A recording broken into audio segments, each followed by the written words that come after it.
Chilling tales for dark nights.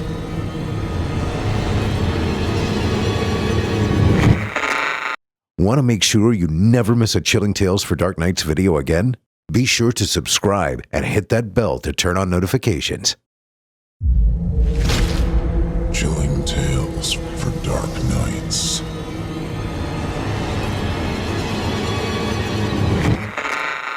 The following program is a production of Chilling Entertainment and the creative team at Chilling Tales for Dark Nights, and a proud member of the Simply Scary Podcast Network. Visit simplyscarypodcast.com to learn more about this and our other weekly storytelling programs, and become a patron today to show your support and get instant access to our extensive archive of downloadable tales of terror. Thank you for listening, and enjoy the show.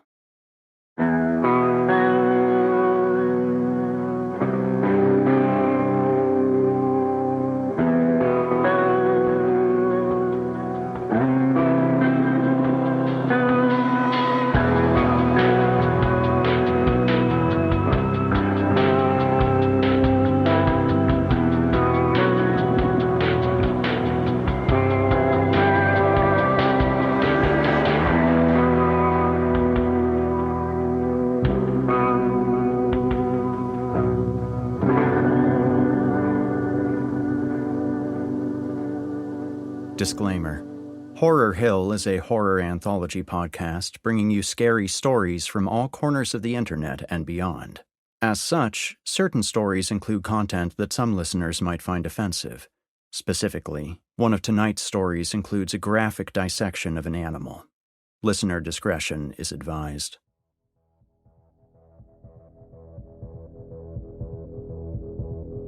Hello, listeners, and welcome back to Horror Hill. I'm Erik Peabody, your host and narrator, and tonight's episode welcomes a new author to the show, Dana Noraas. Dana has provided us with two stories this evening, both involving the trials and tribulations that we all go through while growing up. Well, maybe not the exact same trials and tribulations, but you get the idea. First, we have 1999, where our narrator tells us of how he met a new and rather odd friend one summer when he was 11. Then, in Trust, we meet Ethan, a newly graduated teen about to go camping with some friends before college. Right before leaving, his father entrusts him with a handgun in case of an emergency, and, as expected, that handgun plays a pivotal role in the events that follow. You're listening to the free edition of this program. If you'd like to help support Horror Hill and also remove these pesky ads, head to chillingtalesfordarknights.com and click Patrons in the upper menu to sign up today. You'll get instant access to hundreds of ad-free stories, so what are you waiting for? Also, if you're watching on YouTube, do us a favor and drop a like and subscribe. Become part of our dark circle, listeners. And now, from author Dana Noraas, I give you 1999. It was the summer of 1999. I was spending my afternoon down by the creek behind the Heinsohm farm, throwing stones into the water. My friend Matt moved away at the end of the school year. Otherwise, he'd have been with me, probably doing something more exciting than just throwing stones. Although he only moved an hour or so away, it might as well be across the country when I relied on my parents to drive me everywhere. I was turning 12 next month and hoped that he could come out for my birthday, or possibly even sleep over. I was lost in my thoughts, watching the stones disappear through the water's murky surface, when I heard a boy's voice. "Hey, you're gonna scare all the fish away." I turned to see a boy I didn't recognize standing a few yards away from me, holding a makeshift fishing pole. He had fashioned it out of a long tree branch with a string tied to the end. "There's no fish in here, nothing worth catching anyway," I replied, trying to appear knowledgeable about the subject. The boy shrugged casually, his hand-me-down shirt and faded jean shorts hanging loosely on his body. "Fishing's more for contemplating, that's what my dad says anyway," he replied. "Do you want to hunt some crawdads with me?" "Crawdads?" I repeated. "Those little lobster guys that live in creeks like this. I bet there's a ton of them here." "Oh, I call them crayfish," I said. Same thing. Some people call them prawns or river shrimp. It's just words. Whatever you call them, they're still fun to catch. I liked him instantly. His name was Zachary, but he preferred Zach. We spent a few hours picking up rocks and watching the crayfish skitter about in the shallow water. He was skilled at catching them without getting pinched. I was admittedly rusty with that part. He told me he and his parents moved into the old house a few miles down the road from where I lived. His father was working on fixing the house up, as nobody had lived there for some time. After we scared all the crayfish away, I invited him to come back to my house for dinner. He thanked me, but declined. He had to get home to help his mother. I found it a little odd, because in my 12 years, I'd rarely given any thought to helping my mother with anything more than killing the occasional spider that found its way into the house. We decided to meet at the creek again the next day. "Well, I think that's very sweet of him," my mother, Susan, stated that evening at the dinner table. I just finished telling her and my father about my new friend. "I wouldn't mind if you helped me with the dishes tonight, Adam." I rolled my eyes and groaned, but my dad gave me a look that said, "Wash and dry." "Where did you say they lived again?" My dad spoke after a bite of his mashed potatoes. "Zach said they moved into the old house up on Walker Street." I shrugged. "I thought that place was in pretty sad shape. Can't imagine anyone living there without a lot of work being done first." My dad continued, shoveling another helping of mashed potatoes into his mouth. "His dad is rebuilding it," I said, growing defensive. I didn't care about the house Zach lived in, but my dad wouldn't let it go. "We should take a quick drive up there after dinner to check it out. Maybe he could use some extra hands," he went on. "Paul, leave them alone. You don't have to go sticking your nose in everybody's business." Susan scolded lightly. He shrugged in response and washed his mashed potatoes down with a swig of Sam Adams. I was just about finished with the dishes when my dad clapped his hand on my shoulder, startling me. "Come on, let's go check it out. You can introduce me to your new buddy." We got into my dad's old Chevy and rumbled down the road. When I saw the house, my heart sank a little. It had been some time since I saw it last. I didn't realize how bad it had gotten. The house seemed to have collapsed into itself. The front door hung crookedly from one hinge, and most of the windows were broken. There were no cars or construction equipment in the driveway or yard. "Huh," Dad grunted. He pulled into the driveway to turn around. "Doesn't look like anyone's been here for a while, kiddo. You sure this is the house he was talking about?" I didn't know what to say. I don't know why my dad cared so much. As we pulled out of the driveway, I thought I saw movement through one of the broken windows. Then again, it was probably a raccoon or something. The next day, it rained so hard that I could barely see the trees lining our property. I thought about my plans to meet with Zach at the creek. I would be drenched before I got 10 feet from my house. I stared out the window for a long time, contemplating if I should still go, in case Zach was out there waiting for me. I grabbed my raincoat and boots out of the hall closet. "Where do you think you're going?" My mom's voice came from behind me as I slipped into the boots.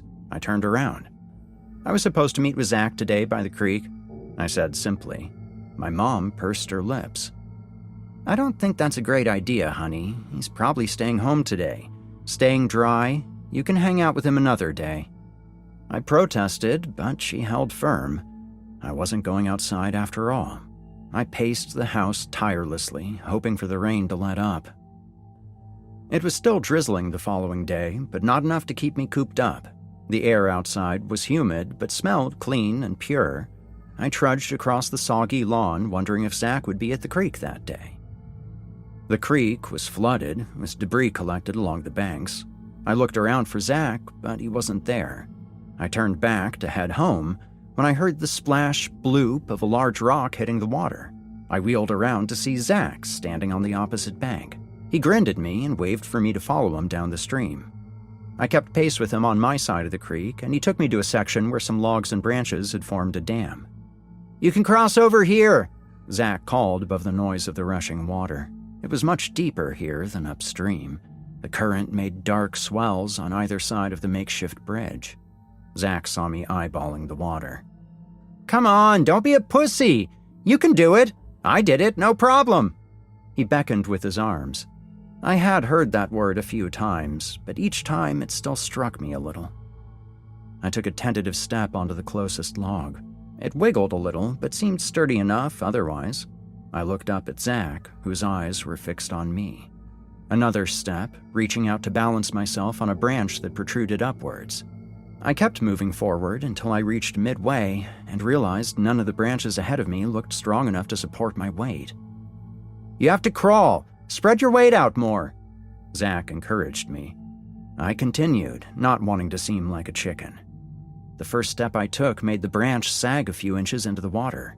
I held on to whatever sticks and twigs I could to stay upright as the water pulled at my submerged foot.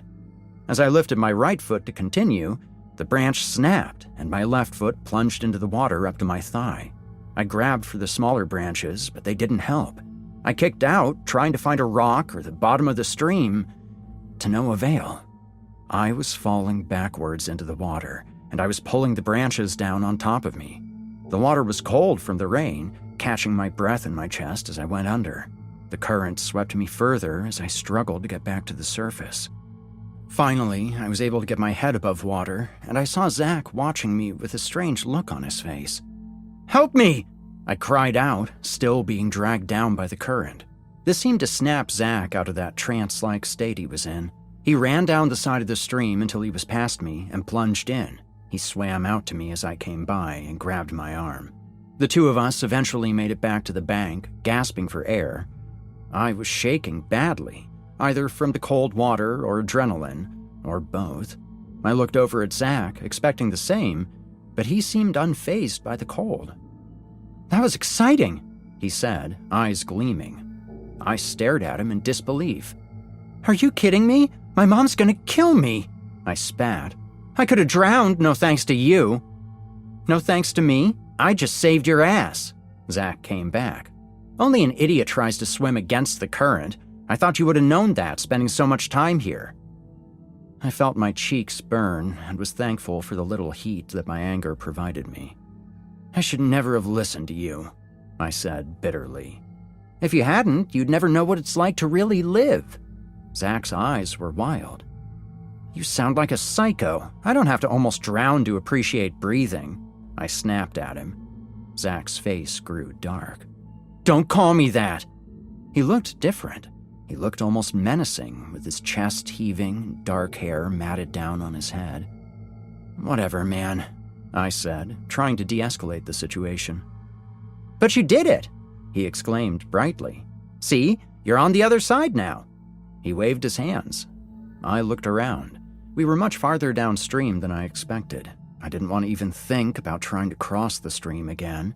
I would have to walk all the way down past the farm to where there was a small one-lane bridge for cars, and from there it was at least an hour more to get home.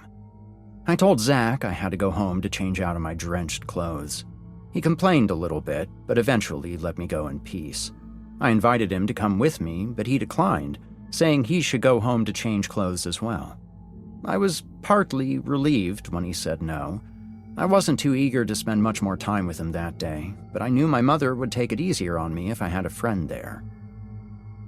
During the long walk home, I kept feeling like someone was watching me. I had seen Zach walk off in the opposite direction, but I couldn't help but get the idea out of my head that he was following me, watching me. Fortunately for me, my mother was out grocery shopping when I got home. The dry erase board had "zucchini lasagna tonight, be home in a few hours," scrawled on it in my mother's handwriting.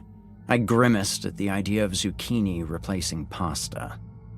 As I changed my clothes, I heard a noise outside. I went to my window to investigate.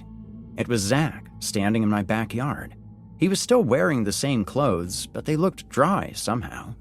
He was holding something that looked like a dirty gray rag and beckoning for me to come outside. When I got to the door, something didn't feel right. Call it a gut feeling. I looked at that rag in his hand again, and my stomach sank. It was a cat. "Look what I found," he called out, holding it up. "It was stuck in some branches along the stream where we were." I made a face. "Why would you bring it here?" I asked. Zach shrugged. "You followed me home with a dead cat," I pushed. "Well, yeah," he said, uncertain. "I thought it was cool. We can play mad scientist and inspect it and stuff." He had me there. That did sound kind of cool. It wasn't too far off from when I used to do frog experiments with Matt by the stream. We would catch a frog and knock it on the head with a stick. Then we would time how long they would take to wake up and write it in our notebook. Some of the frogs never woke up, of course, but it was in the name of science. Besides, it's not like Zach killed the cat. It was already dead. We went to the shed where my father kept his tools. An hour later, Zach disappeared into the woods, saying he had to get home to help his mother again. Coincidentally, my mom pulled into the driveway minutes after he disappeared into the woods. I helped my mom carry the grocery bags inside, thinking about the cat and what Zach had told me. My mom was talking about this new recipe she would try for dinner tomorrow night, and listening to her talk about mixing the ground beef with ground sausage made me nauseous. I didn't eat much of her zucchini lasagna that night. After dinner, I went to bed early, much to the surprise of my parents. "Are you feeling okay, sweetie?" my mom said, pressing the back of her hand against my forehead. I brushed her hand away and said I was just tired. This made her exchange a look with my dad, who said nothing. I lay in my bed that night, thinking about Zach and that cat. At first, I was excited to study the drowned cat's body with him. We found a plank of scrap wood to secure it to, an autopsy table, Zach called it. We used wire to stretch the arms and legs out, belly up. Then Zach came out of the shed with a hacksaw. "This is what vets use to tell if an animal has rabies," he said, holding the saw out for me to see. "We have to make sure it's safe before we do anything else." I wasn't sure if he was just making stuff up at this point for the game, or if he was serious. I watched until he pressed the saw blade against the cat's neck. I looked away from the cat and focused on him. I heard everything as he set to work. His strokes were slow and deliberate. I started. It took a few seconds to steady my voice. "My dad and I went to go see your house last night." Zach stopped and looked up at me. "And we didn't see any cars or construction stuff," I said tentatively. Zach shrugged and continued to saw at the cat's neck. I got a little queasy when I heard the saw hit wood. "He packs everything up inside at night so nobody steals it. Do you have a plastic bag?" Zach's answer and complete change in direction caught me off guard. I nodded and ran to grab a bag from the kitchen. Through the kitchen window, I watched as Zach wiped the hacksaw off on a rag and put it back on the shelf. When I returned with the bag, he had an X-Acto knife in his hand. Zach put the blade to the top of the cat's throat and made a long incision down the center. "My mom's trying to leave my dad," he said quietly as he worked, pulling the skin away from the flesh beneath. "She wants to take me with her." Another incision down the inside of the back leg. "This makes my dad real angry," he continued, cutting a ring around the bases of the hind feet. I watched, silently, horrified, as he repeated this process with the front paws. Zach went on. "They got into a big argument one night." He glanced at me for a moment, over the half-flayed cat. Zach's face was calm, but his eyes burned. "It doesn't help that he drinks so much." He returned his attention to the cat, pulling gently on the skin. "They think I'm asleep, but I'm listening from the stairs. I can hear him calling me names, saying I'm crazy. My mom knows I'm not. She defends me. I hear her cry out when he hits her." I grabbed my baseball bat. He continued. As I listened to what Zach was saying, I realized he was telling me about something that had already happened. It was like when people on TV get hypnotized and talk about memories like they're reliving them. "I can hear them both screaming at each other as I creep down the stairs. He wants to take me to some doctor, but my mom says that he's the one who needs the doctor," Zach went on. Her screams cut off right as I get to the kitchen doorway. He had untied the cat's hind legs and was pulling the skin off like a sweater. "This part's much easier when the body's warm," he explained casually, as if he wasn't in the middle of telling me an extremely disturbing story, as if he had done this many, many times to animals that weren't already dead when he found them. "What happened to your mother?" I asked, dreading his answer. Zach said nothing. He refastened the cat's hind legs to the board and made another long incision down the center of the belly. You have to be careful here. Too deep and you can cut open the stomach or guts, and then you have a mess on your hands. I grimaced as he stuck his hand inside and pulled out the cat's organs. The smell was awful. I tried to keep from gagging as he pointed out the heart, the stomach, the bladder, the kidneys. Aha! Zach smiled at me and held something up. The lungs. He gave them a gentle shake. He cut one open and some foul-smelling water dribbled out. Case closed. I can now confirm that the victim has indeed died of drowning, officer, he said in a deep, cartoonish voice. I thought I was going to be sick. Let's get a body bag for this thing and put it to rest, he said, still ignoring my question. We got a hefty bag and dumped the cat and its entrails into it, board and all. We wiped off the knife and put it back on my dad's workbench, got a shovel, and set out into the woods. Neither of us spoke until after we piled a few rocks on top of the grave. Zach, I started timidly. What happened to your mom? I repeated my question from earlier. He stared straight ahead and wiped his nose on his hand. I wasn't fast enough. He lifted his shirt slightly, and I saw he had a deep gash in his side. I gasped. Oh my God, dude, is that from last night? How are you not? And then, part of me understood. Zach cocked his head and looked at the sky, which was getting dark. I gotta get home to help my mom. See you around. And with that, he left. He walked back into the woods, and I never saw him again. I didn't have to search around on the internet for long to discover the full story. I saw a picture of Zach and his parents. Double homicide, followed by a suicide in that old house on Walker Street. It happened when I was in kindergarten. To this day, the rational part of my brain tries to convince me that none of this ever happened, that I had probably seen that picture on the news when it happened. Then, in the summer of 1999, my brain made everything up out of boredom because my friend had moved away. It almost sounds plausible, but I know for a fact that if I go digging around in the woods behind my dad's shed, I will find those cat bones.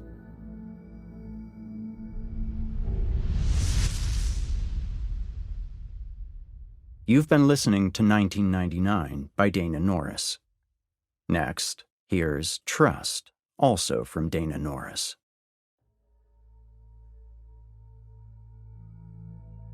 It was a rainy week, which didn't bother Ethan. He was happy for a reprieve from the relentless heat and humidity that came with August in the South. As the last days of summer dwindled, he was determined to have one last hurrah with his friends before they scattered off to their chosen universities. The five of them had been inseparable since middle school, and this sudden and inevitable change left Ethan trying not to be envious of them for branching out into the world. He had decided to attend the local community college to save his parents some money. He was hoping the rain would let up at least a day or two before their big adventure. Ethan and his best friend Jacob had planned a camping trip one night after a few drags on a wrinkled joint. We should get some poles and tents and hike out to Blue Ridge Lake for a weekend. You, me, Sam, Aaron, Tommy, Jacob said excitedly between coughs. Ethan liked the idea immediately. It was low budget. Most of the supplies they would need could be scavenged from their parents' garages. It also allowed them to spend quality time together before going their separate ways the following week.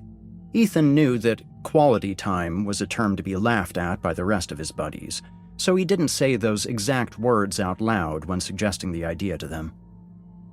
The sky was still cloudy the day they were packing up the supplies, but the sun was peeking through reassuringly. Ethan's father called him inside to speak with him in private. "You boys be careful this weekend," he began in a serious tone. "Blue Ridge Lake's a huge reservation, nothing but wilderness for miles."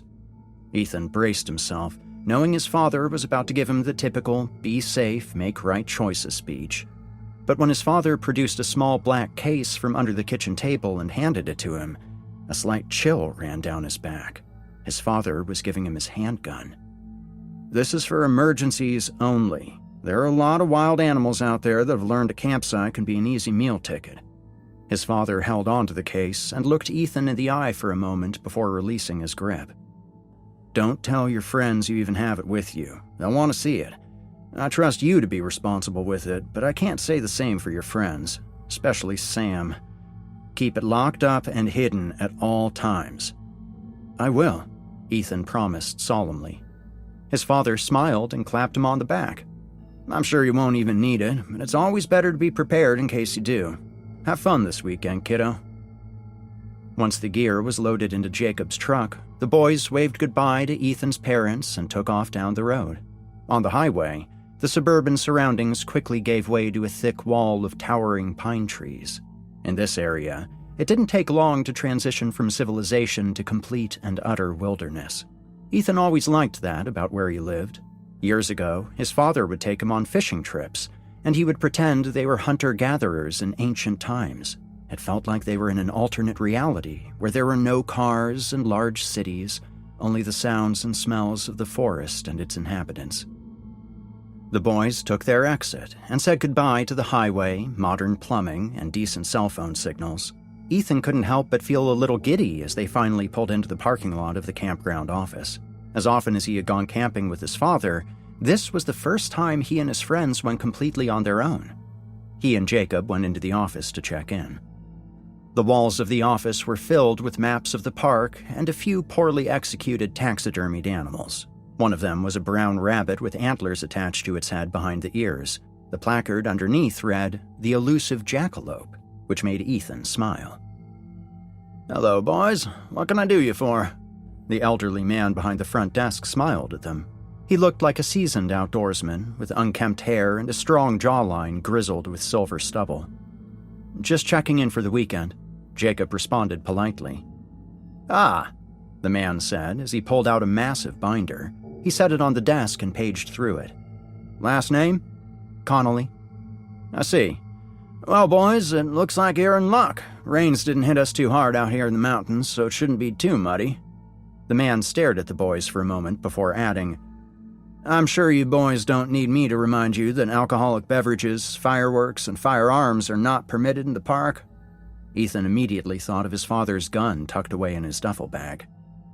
"Of course not, sir," Jacob replied coolly. "We're just here to catch some fish and get some fresh air." His answer seemed to satisfy the old man. Jacob signed his name in the binder, and the man handed him a folded map of the main trails. "You can drive your car along this road here until you hit a fork. Go left. Follow that until you hit the parking area. Make sure you lock everything up before you continue down this trail." He circled the trail with a red pen. "After that, you can hike until you find a decent area to set up camp. Mind you, the closer you stay to the parking area, the more foot traffic you're going to get with other campers. Not that there are many campers left out there this late in the season. Everybody's heading back to work and school." Ethan and Jacob thanked the man and made their way back to the truck, where Sam was having a smoke. "All set?" Sam asked, stamping a cigarette butt into the ground. They got back into the truck and headed down the dirt road to the parking area. There were only a handful of cars there. A couple unpacking their Subaru waved to the boys as they rolled by. Another family was packing their camping supplies back into their Escalade, preparing to head back into civilization. As the boys unloaded the truck, Ethan opened his duffel to store his phone in an inside pocket. The gun case poked out at the top briefly and caught Sam's eye before Ethan closed the bag up again.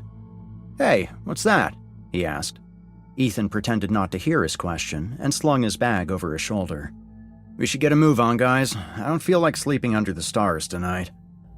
Once they were all ready to go, the boys set out on the trail. They passed by 2 campsites that looked well-worn, but Sam insisted they go deeper into the woods for a better spot. After walking for about 30 minutes, they passed the couple who waved to them in the parking area. The 2 waved cheerfully again as they struggled to pitch their tent in the small clearing. They walked for almost 3 hours until the trail they followed looked as if nature had reclaimed it, if not for the occasional markings on the trees. Finally, they came to rest in a clearing and decided that was the spot. It was large enough to accommodate the 2 tents and had a small stone-lined fire pit. A narrow footpath would take them down to the lake. Aaron and Tommy, identical twins, immediately set to work on the family-sized tent they brought. Ethan and Jacob set up the smaller tent, while Sam took off down the footpath to gather firewood. One of the cords used to secure the rain cover was twisted into a horrible knot. Ethan tried to pick at it, unsuccessfully. Frustrated, he tossed the mangled mess aside. Tommy came over and pulled out his pocket knife. "Want me to give it a try?" Ethan shrugged in response. "It's no use as is. Go for it." Tommy cut one section of the cord with a deft flick of the blade. Within a few minutes, he was able to untangle the rest of the knot and handed the cord back to Ethan. "Thanks, man. Good thinking." He retied the two pieces and finished securing the cover. When Sam reappeared, conveniently after the tents had been constructed, he dumped a small armful of twigs and branches next to the fire pit. "Good job on that firewood, Sam," Aaron called from the entrance of his tent. "That should last us a whole 20 minutes. Sam was too busy to notice or care about Aaron's comment, dragging a giant Yeti cooler that his dad lent him for the weekend.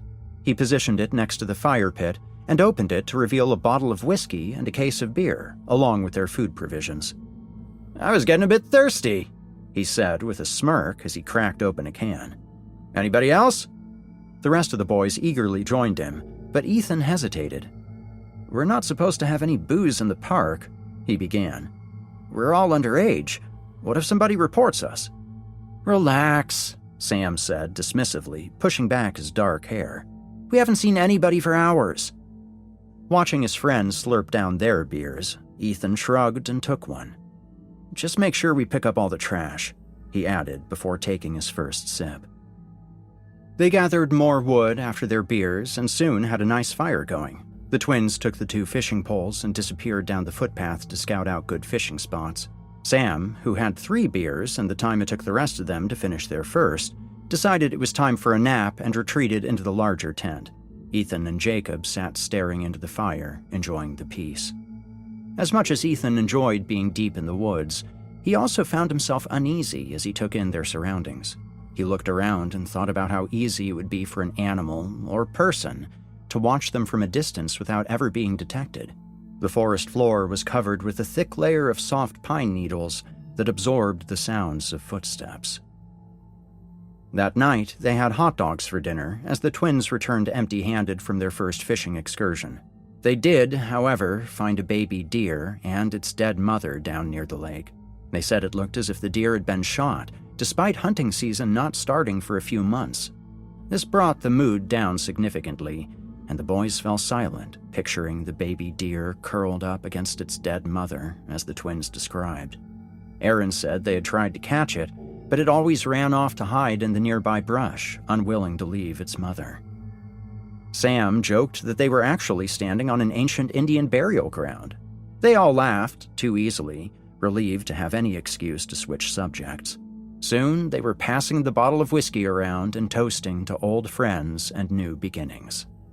As the surrounding woods got darker, Ethan couldn't help but think about how remote their campsite was and how exposed he felt, sitting there with his back to the shadows of the tree line.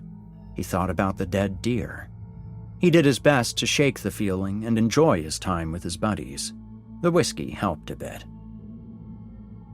The next morning, he and Jacob took the poles and tried their luck. They managed a few decent-sized trout by the time their stomachs growled for lunch, and they took their spoils to share with the others. Ethan kept his eyes peeled for the dead deer or its baby, but saw no signs of them. Sam wasn't all too interested in fishing, though he didn't hesitate to help himself to the trout. He spent the rest of the day exploring the woods with the twins in hopes of finding a larger supply of firewood, since they had burned through their supply already. As the sun dipped below the tops of the trees, he emerged from the footpath. "Jacob, Ethan, come check out this place that we found!" Sam cried. Jacob and Ethan obliged, stretching as they rose from their stump seats. He led them down the footpath towards the lake, but veered off as they neared the water. "It's not far from here," he assured them. After struggling through the overgrown foliage for another 20 minutes, they finally surfaced and saw Aaron and Tommy smiling and waving to them from atop a large boulder. It jutted out from the side of the mountain, making a platform that overlooked the valley and lake. Getting to the top was tough, but exciting, and the view, once they made it, was worth the sweat and scratches. Graffiti was scrawled on the rock wall that ran along the back of the boulder, and the surface was littered with cigarette butts and bits of trash. "Isn't this great?" Sam exclaimed. He stood near the front edge of the boulder and held his arms out to his sides. "I feel like Simba on fucking Pride Rock!" "It's a perfect smoke spot," Jacob admitted, already pulling out a small bag of pre-rolled joints from his pocket. They lit 2 joints and passed them back and forth between the 5 of them. This was how Ethan pictured the camping trip. Not necessarily getting high, but all of them hanging out together, having a good time. Sam stood and brushed off the seat of his jeans. "I gotta take a piss," he grunted, before descending the side of the boulder and disappearing behind some trees. He was gone for a few minutes when Jacob spoke. "He's probably taking a huge dump. He could have just pissed off of the rock, like this." He stood and walked out to the front edge of the boulder and unzipped his pants. A pale yellow stream arched down from Jacob's body, disappearing into the trees below. It was almost picturesque, if it wasn't so vulgar. "You're welcome," he called down to any plants and animals he might have just baptized, laughing as he zipped up. "Hey, what's the plan for dinner?" Tommy spoke up. "I'm getting some serious munchies." "Me too," Aaron chimed in, chuckling to himself as if he had just told a hilarious joke. "What about Sam?" Ethan asked. Jacob shrugged. "I'm sure we'll run into him on the way back to camp." As dusk set in, the boys made their way back down the side of the boulder one by one. Along the way back to camp, each boy gathered as many sticks as they could carry so they could cook up more hot dogs. It was already dark by the time they reached their site, so Jacob and the twins got to work starting a fire. Sam was there waiting for them. He told them he got thirsty and figured the rest of them would just come back to camp shortly after anyway. He chugged the rest of the beer he was holding and belched loudly before grabbing a second. "He'll fit right in at college," Ethan thought to himself. Sam was the largest of them all and had already demonstrated typical frat boy qualities. They ate dinner in relative silence, too busy stuffing their mouths with reheated barbecue chicken that Aaron and Tommy's mother had packed for them. She also packed potatoes wrapped in tinfoil that they tossed into the hot embers to roast. Ethan decided he could never sustain himself on the hunter-gatherer diet he had once imagined during those camping trips with his father. You just can't beat barbecue chicken. He went into his tent to change into warmer clothing and immediately noticed his gun case was out and open. The gun was nowhere to be seen. "Who's been through my stuff?" Ethan snarled as he re-emerged from the tent flap. The other boys had moved on from dinner and were now roasting marshmallows. He was met with looks of confusion. "My gun is missing," he said when no one responded. "You brought a gun with you?" Sam asked, raising an eyebrow. "No one's touched your stuff, Ethan. Are you sure you didn't misplace it?" Jacob suggested. "I haven't touched it since we set up camp yesterday, and now the case is wide open and the gun's gone," Ethan explained, sounding more panicked than he would like. He looked at Sam, who now seemed preoccupied with poking the fire with a stick. "Why did you bring a gun?" Aaron asked. "Probably afraid of bears," Tommy quipped. The twins laughed together and high-fived. "Sam, did you touch the gun?" Ethan asked pointedly. He was the only one who had the time to do it. "What? No!" Sam said back with matched intensity. "I didn't even know you had one with you." "You saw it in the parking area. You asked me about it," Ethan said. "Dude, I just thought it was a weird tackle box or something. I swear I didn't touch your gun." Sam held his free hand up in a mock Scout's honor motion. "Where is it then?" Ethan's heart was pounding in his chest. His dad would murder him if he lost his gun. "It's not in my tent anywhere." "We'll look for it in the morning when it's light out. It's probably just covered with some clothing," Jacob tried to reassure him. "Come on, have a marshmallow, grab a beer. We'll find it tomorrow when we pack everything back up." Ethan wasn't entirely comfortable with the whereabouts of the gun being unknown, but he took a marshmallow anyway and speared it on the end of a stick to roast over the fire. He couldn't stop watching Sam, who seemed to avoid his gaze. After a long, uncomfortable silence, Tommy spoke. "We should tell a ghost story or something, all part of the camping experience." He was trying to alleviate the tension. "I've got one," Sam said, staring into the flames. "It's about a bunch of friends from high school. It was the summer before they all left for college. They all got accepted into different schools, far away from each other." He looked around at his friends. "All of them, except one." Sam looked directly at Ethan when he said this. This one guy soon grew jealous of his friends, so jealous in fact that he decided he didn't want them to leave him behind. He planned a trip for them all to go out deep into the woods. "Oh, fuck you, Sam," Ethan swore. "Come on, Sam, knock it off," Jacob started, but Sam continued over him. He pulled out a cigarette and lit it. "This friend brought a gun with him with exactly 5 bullets," he said, with smoke trailing from his mouth. He knew what he had to do so that they could never leave him. One night, when they were all asleep, he took his gun and pointed it directly at his sleeping friend's face. "Bam!" Sam yelled. The other friends heard the first shot and came running out of their tent to see what happened. He picked them off as they approached his tent. Bam, bam, bam. He paused for added effect. Then, with his last bullet, he points the gun at his own head and... Somewhere in the woods, a branch snapped and Sam fell silent. The boys listened for more sounds, but none came. "Okay then," Aaron said quietly. He took a swig of whiskey and passed it to Tommy, who did the same. He offered the bottle to Ethan, who shook his head. Sam reached past him to take the bottle. At that moment, a man's voice boomed out from the darkness. "Put that bottle down, son." The bottle slipped from Sam's hand and shattered at Ethan's boots. The boys jumped to their feet, trying to hide their empty beer cans from view. "Y'all sit down now," the man said aggressively. Ethan's blood turned to ice when he heard a shotgun being cocked. A man appeared at the edge of the clearing. As he came closer to the fire, Ethan could see that the man was holding the shotgun and was followed by 2 other men. They all dressed the same, wearing dark green coveralls with boots and wide-brimmed hats. They also had thick utility belts with flashlights, ropes, and a knife. Ethan guessed they were park rangers. The one holding the shotgun was taller than the other 2 and reminded Ethan of one of the football coaches from his high school. "What do we have here?" The man spoke again. "You boys know that alcohol isn't permitted here on park grounds." "Sorry, sir, we didn't know," Tommy blurted out, rising from his seat. The man swung around and pointed the shotgun at Tommy's chest. "I said sit down," he hollered. Tommy sat, quieted. "I think these boys knew," the second man said. His scraggly red beard clung to his face in patches. "I'd say they're nothing but a bunch of little liars." The third man let out a harsh laugh, then spat dark tobacco juice on the ground. The first man kept his gun aimed at Tommy's chest.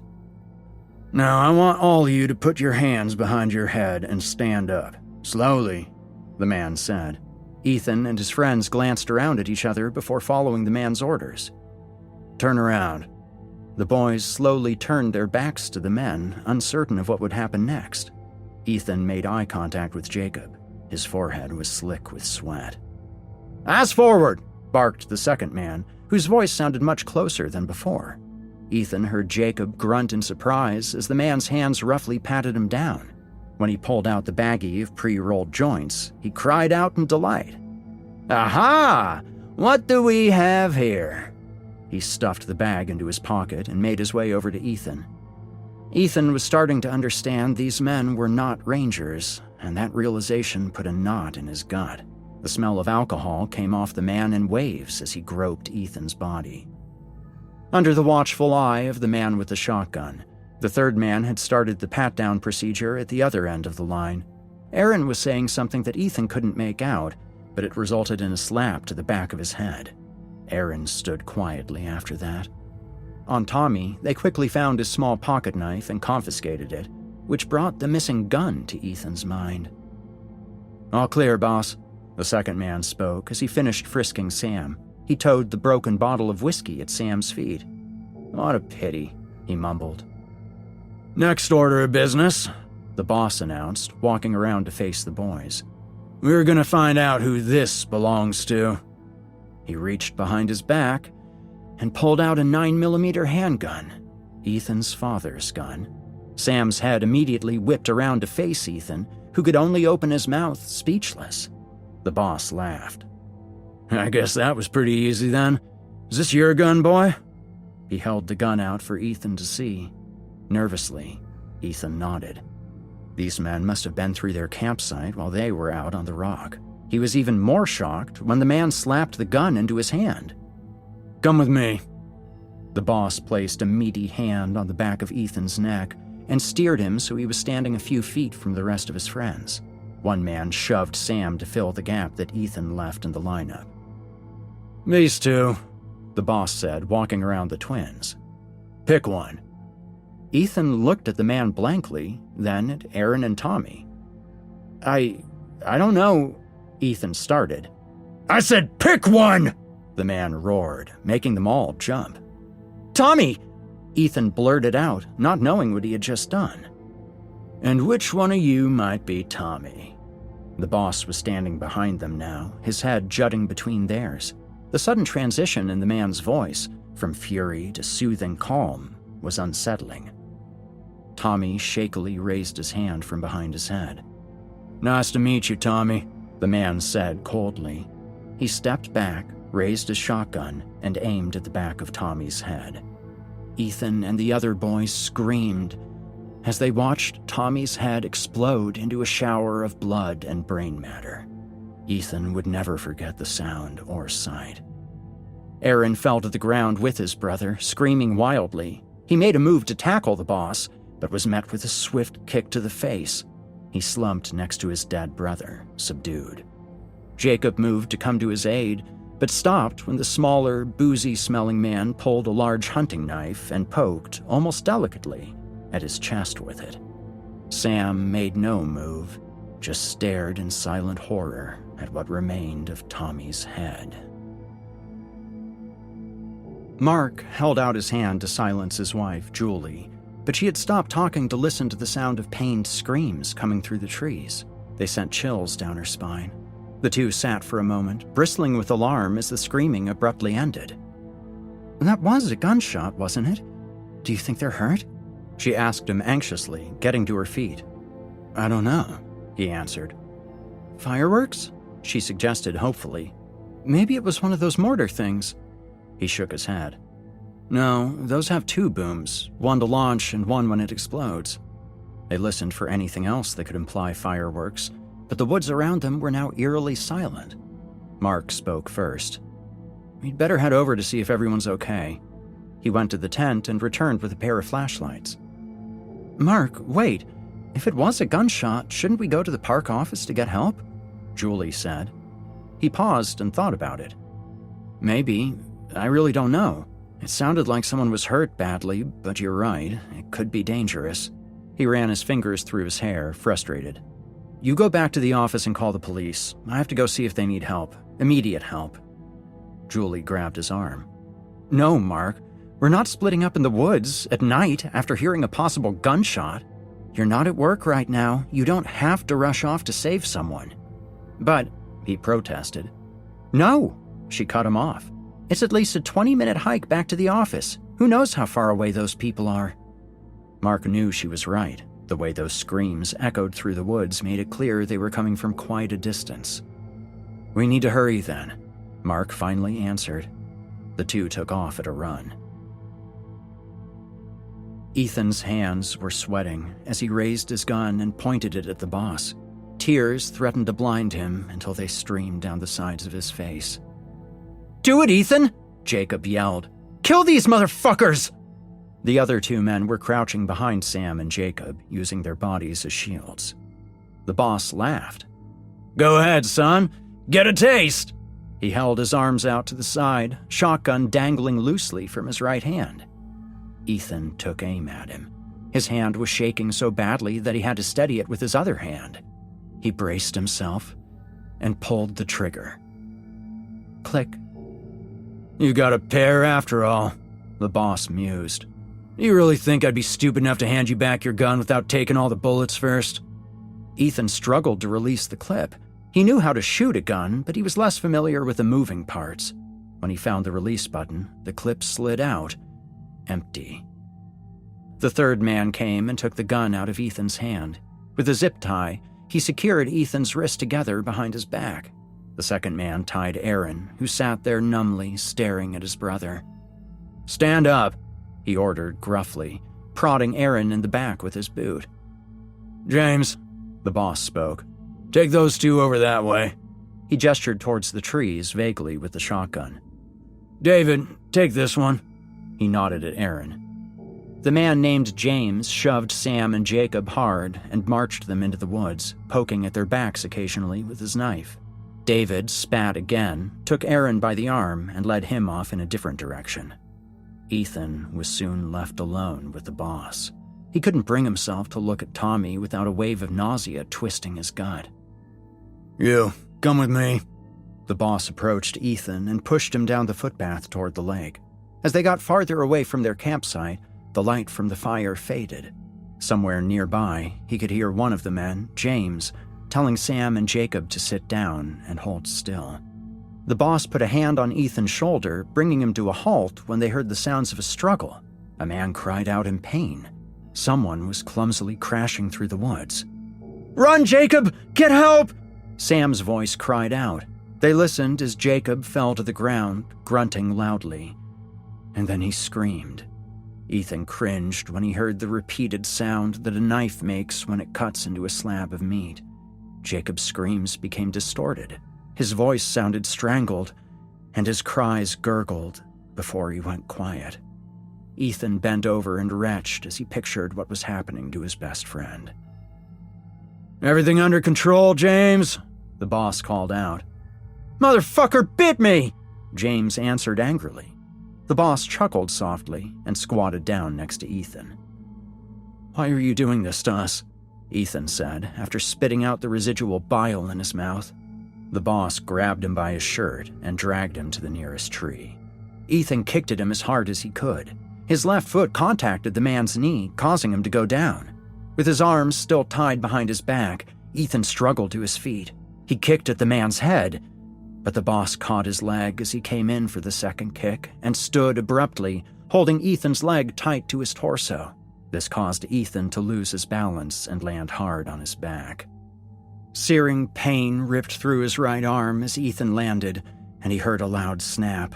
He cried out, but was silenced when the boss put all his weight on his knee, straight into Ethan's gut. He punched Ethan in the face, hard. The force of the impact between the man's fist and the hard-packed earth made his head spin. He hit him again. 2, 3 times until Ethan was barely conscious. Blood spattered his nose and mouth, and he blinked, disoriented. The boss slung his limp body against the base of a nearby tree and tied him to it with a thick rope he pulled off his utility belt. The last thing Ethan saw was the man walking away into the darkness. When Mark and Julie finally pulled into the office parking lot, it was empty. They ran up the 2 steps and tried the office door, but of course it was locked. Julie pounded on the door regardless. "Office hours are 6 a.m. to 10 p.m., Mark said despairingly. He looked at his watch and saw it was well past midnight. They each tried their cell phones, in vain. Mark banged the doorframe a few more times. Around the side of the office, Julie found an old payphone.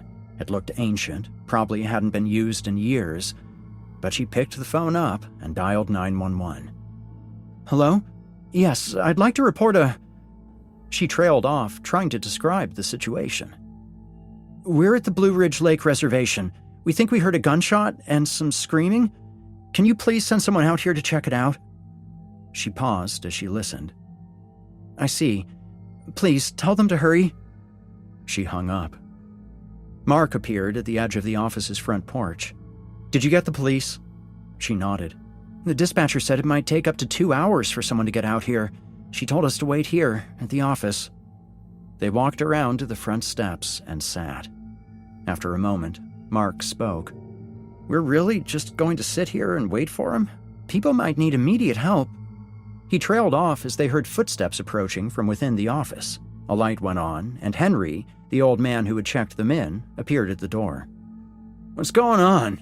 he asked as he stepped out onto the porch, pulling on a worn denim jacket. Mark and Julie told him what they had heard.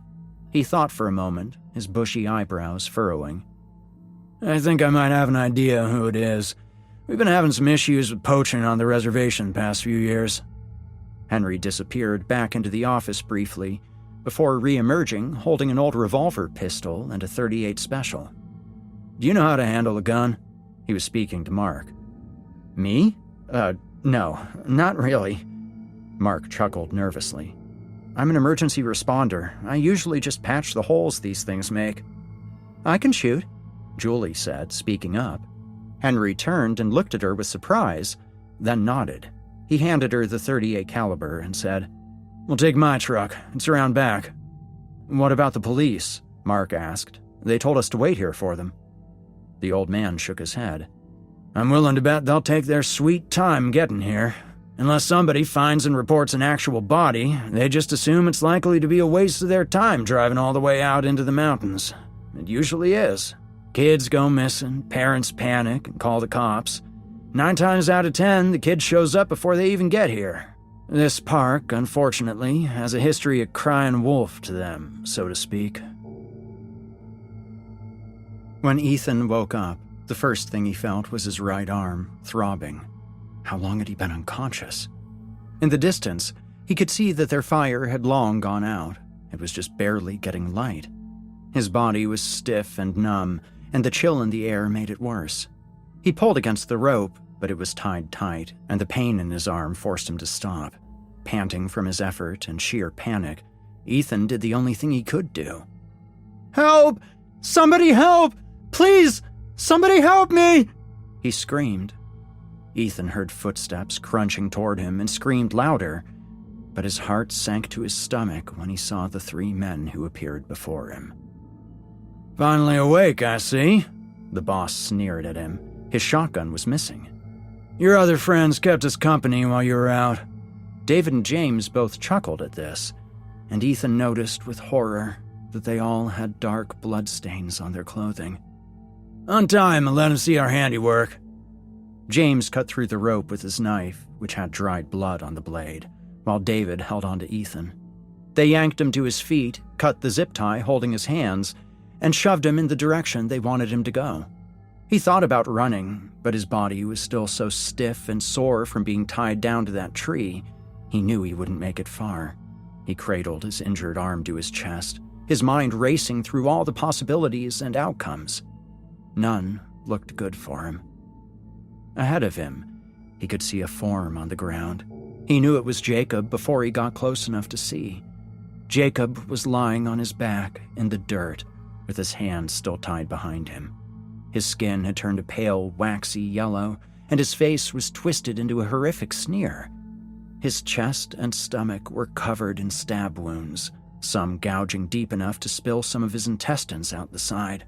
His eyes seemed to follow Ethan and the men as they pushed him further along. The path opened up to a small clearing, and Ethan wished he hadn't looked. He saw Sam, sprawled on his stomach in the dirt and pine needles. He still had a rope twisted around his neck, used as both murder weapon and harness. His eyes bulged, and it looked like he had bitten halfway through his tongue during the struggle. Empty beer cans from the boys' cooler were scattered around the clearing, making Ethan wonder how long Sam and Aaron were tortured like this. He looked away before he got sick again, his empty stomach threatening to upheave again. He could see the lake through the trees. The surface of the water was sparkling as the sky grew lighter. "Put up a good fight, that one," James said, his voice filled with sickening glee. "Sure did," agreed David. "Reminded me of that dog we got when we were teenagers back in Jackson. You remember that?" James laughed. "Arroo! Arroo!" He howled, and David laughed, making Ethan sick to his stomach. He turned away from the sight, only to see Aaron staring up at him with glassy eyes. He was slumped over the trunk of a tree that had fallen. His face was barely recognizable, he was beaten so badly.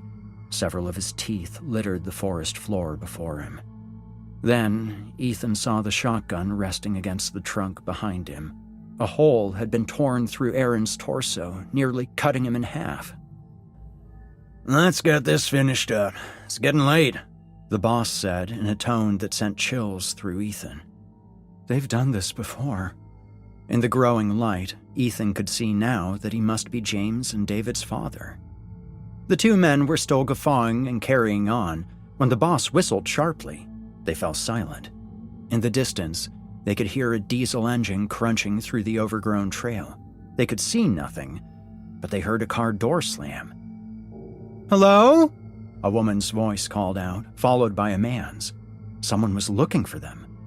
David walked back to the trunk to stand by his father, leaving James, the smaller man, by Ethan's side. All of them were distracted by whoever was searching through the woods. Ethan's heart raced. This could be his only chance. Adrenaline coursed through his body, giving him newfound energy. Without thinking, he lurched forward and buried his shoulder into James's side. Grabbing the shotgun off the trunk, he took off through the trees. He heard James swear, but he didn't turn to see if he was being chased. He was headed toward the water. It was the opposite direction of the people in the truck, but he couldn't risk trying to get past the other two men. He crashed through the woods, small branches slapping at his face and legs as he ran. At the water's edge, he didn't hesitate and plunged straight in. The water was freezing. It took his breath right out of him. He could hear the men in pursuit close behind him. He let the shotgun sink, as he now needed his good arm to do most of the work that the other couldn't. The cold water made it difficult for him to move, but he swam at least 20 yards before he turned around to see if they were following him into the water. The three men stood at the shoreline. The boss loaded a new clip into Ethan's father's gun. He aimed at Ethan's head, bobbing above the water. Ethan ducked down below the water and tried to put more distance between them, but he couldn't stay under for long. He resurfaced, gasping for air that the icy water seemed to suck out of him. The boss took aim once more and fired. Ethan flinched as he heard the shot ring out, but the water around him remained undisturbed. The boss took another shot. Nothing. Ethan watched as he removed the clip from the gun angrily. "Blanks!" the boss swore. Ethan remembered his father on their camping trips. "Bears and other animals will run away if they hear the gunshot. You don't need to actually shoot them. It's safer that way if you're going to have a loaded gun lying around with little boys like you," his father explained to him once. It felt like forever ago. "But," he added, "just in case, I always leave a few live rounds at the bottom of the clip, in case the blanks don't do the trick." Ethan's relief soon vanished as he watched the boss empty the clip into his hand. He found the real bullets at the bottom. Ethan was struggling to keep his head above the water. His entire body was numb. He closed his eyes as the boss took aim once more. Bam! There was no mistake in the difference in sound. But he missed, the bullet hitting the water only a foot away from his head. The boss took a knee to steady his aim, and Ethan could practically feel the gun lining up directly with him. "This is it," he thought, closing his eyes once more as his limbs gave out. "If he doesn't get me, I'll drown anyway." Bam! Ethan opened his eyes in shock to see the boss slumped forward, face down in the shallow water. James and David had their backs to him, arms raised. He could see someone coming down the path to the lake, a woman with blonde hair. She was holding a small pistol. The old man from the park office followed close behind her, gun drawn. He looked 10 years younger than when he had checked them in. A third man came with them. He saw Ethan's head barely staying afloat and ran past David and James, who were now on their knees. Ethan tried to swim back to shore, but the cold was shutting his body down, sapping all of his remaining energy. He dipped under. He barely noticed when the man reached him and hauled him back to dry land. Mark dragged the limp body of the boy out of the water and pumped his chest a few times. He could see that his arm was broken, but otherwise he seemed relatively unharmed, compared to the others he saw in the woods. He pumped the boy's chest again and was prepared to perform CPR when the boy heaved and spat out a mouthful of water. Good boy, get it all out," Mark said encouragingly, turning him to his side. Behind him, Julie kept her gun aimed at the two men while Henry tied their hands behind them with the ropes they had found. The boy stopped coughing up water, but sobbed, curled on his side. "It's going to be okay. You're safe now," Mark spoke softly, rubbing the boy's back. "Let's get you out of these clothes and dried off." When they returned to the park office, they found 2 state troopers milling about near their patrol car. Once they spoke with Henry, they immediately radioed for an ambulance and backup. The parking lot was soon filled with flashing lights and local police. David and James were arrested and taken away. A detective came and spoke with Ethan to get his statement as a paramedic splinted his arm. Mark and Julie stood by his side, listening in horror. As he finished telling the story, his parents pulled into the parking lot along with Jacob's parents. Sam's father showed up behind them with Aaron and Tommy's parents in his truck. His mother burst into tears the second she saw him and ran to hug him. "Ethan, are you okay? What happened? Where are the others?" Her voice was tight with concern. He started to retell what had happened, but broke down when he saw the other parents realize that their sons were not there. "Shh, honey, it's okay." She held him to her chest, rocking him gently.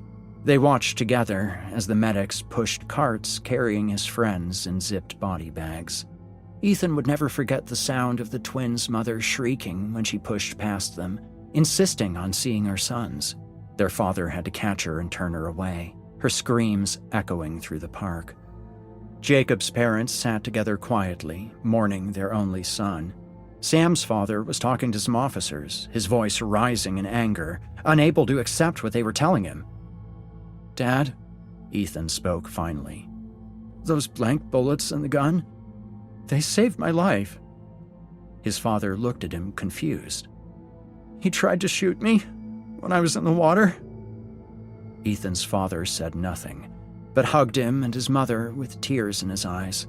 Ethan and his parents also hugged and thanked Julie, Mark, and Henry for their heroism. Then, they rode in silence to the hospital, where Ethan's arm was put in a cast. The detective who took his statement at the park office approached them. "Those 2 men are going to be locked away for good with their records. It's over now. We found their camp not far from where you and your friends were staying. Their father was a wanted man in a few nearby states. Looks like they were hiding out there for quite some time." He spoke softly, carefully choosing his words. Ethan said nothing and looked away, thinking of his friends. The detective put a hand on his shoulder. "It'll take time, but you survived this. You will get through this."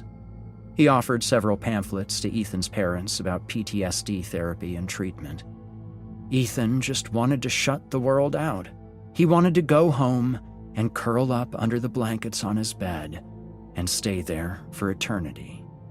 He survived, but he doubted he would ever live again.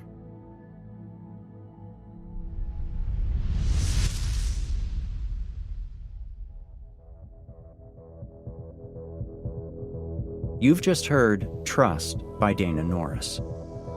Dana Noraas was born in rural Pennsylvania and quickly found a love of horror. In Philadelphia, she studied film for 2 years at Temple University, writing screenplays for horror movies in her free time before switching majors. She graduated in 2015 with a degree in strategic communication and moved to North Carolina, where she currently resides. Her first book, Lingering Things and Other Dark Tales, is the first in a series of 3 horror anthologies. Dana draws inspiration from true crime documentaries, long walks in the woods with her dog, and things that go bump in the night. You can find more of her work at Velox Books.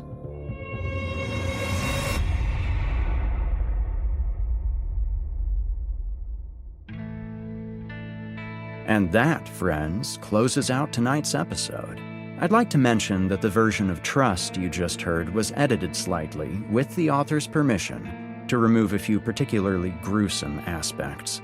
The story's based on the real-life Gitche Manitou murders of 1973, and while I tried to present everything on this show as intended by the author, I decided it was a bit too soon after our last episode featuring atrocious acts against children. In this case, the details of the murders are readily available for anyone wishing to look into them further. In any event, I'd like to thank Dana Noraas for the stories tonight, and also all of you for tuning in. Next week brings a brand new episode of Horror Hill, so be sure to tune back in then. Until that time, my friends, stay spooky. You've been listening to the Horror Hill Podcast, a production of Chilling Entertainment and the creative team at Chilling Tales for Dark Nights. Tonight's episode was hosted, narrated, scored, and finalized by yours truly, Erik Peabody. Additional music by Nikki McSorley. Got a terrifying tale of your own that you'd like performed? Email it to us at submissions@simplyscarypodcast.com to have your work considered for future production. Note that any writing utilizing artificial intelligence is ineligible. If you enjoyed tonight's episode, why not help us spread our dark presence online? You can follow Chilling Tales for Dark Nights on social media, and upvote, subscribe, and hit the bell notification icon if you're listening to this on YouTube. It helps us out a lot and also keeps you up to date on new episodes. If you'd like access to uninterrupted horror, free of ads and these annoying bookend segments, might I recommend signing up to be a patron? You'll get access to hundreds of episodes of this show, as well as everything from the other programs in the Chilling Tales for Dark Nights cabal. That means all of Scary Stories Told in the Dark, Drew Blood's Dark Tales, and more. It's a veritable smorgasbord of horrific delights. Head to chillingtalesfordarknights.com to get started. If you're looking for someone to narrate or handle audio production for your own personal project, I just so happen to know a guy. Email me at erikpeabodyvoice@gmail.com. That's ErikPeabodyvoice, and we can talk details. If darkness is what you're after, listener, your search is over. Yet, let it be known, you haven't found the darkness. The darkness has found you.